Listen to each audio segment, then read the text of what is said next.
Mes buvom tik didžiulio žaidimo maža dalelė ir patys net nesuvokėm, kokiame žaidime dalyvaujam. Tai buvo didžiulis pasaulinis projektas ir čia buvo tik fragmentas.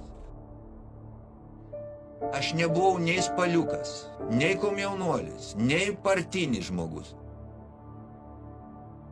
Aš nesiekiau karjeros.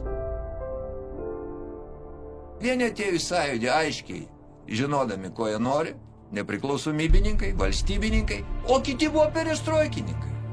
Vilnius beveik visas buvo perestroikininkai, o Kaune tai buvo pusė.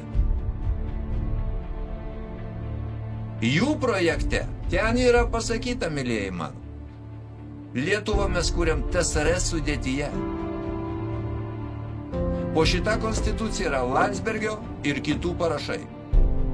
O mes tai norim išeiti iš TSRS sudėties. Principinis ginčas. Aš toj programai nematau jokio nepriklausomybės siekių, tai yra perestroikos planų įgyvendinimas. Pasiūlo įrašyti į programą, kad Sąjūdžio vienas iš tikslų yra Ribbentropo-Molotovo padarinių likvidavimas. Beje, Vytautas Landsbergis buvo kategoriškai prieš šitą frazę. Kategoriškai. Ir mes ten su juo susėmėm pirmą kartą. TSRS sudėtis yra parašyta ir po ją yra parašai tų žmonių, kurie šiandieną dedasi didžiausiais kovotojais dėl nepriklausomybės.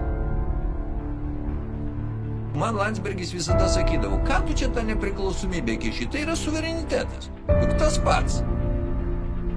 Jeigu tas pats, tai kodėl tada bijai taip žodžių nepriklausomybė, reiškia ne tas pats kažkur.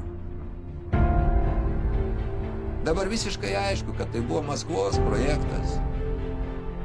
Tai buvo tam tikras projektas siekiant sudaryti naują sąjungą. Yra Gorbačiovo puikus interviu. Suverenitetą jie buvo numatę duoti. Mes buvom tik didžiulio žaidimo maža dalelė ir patys net nesuvokėm, kokiame žaidime dalyvaujam.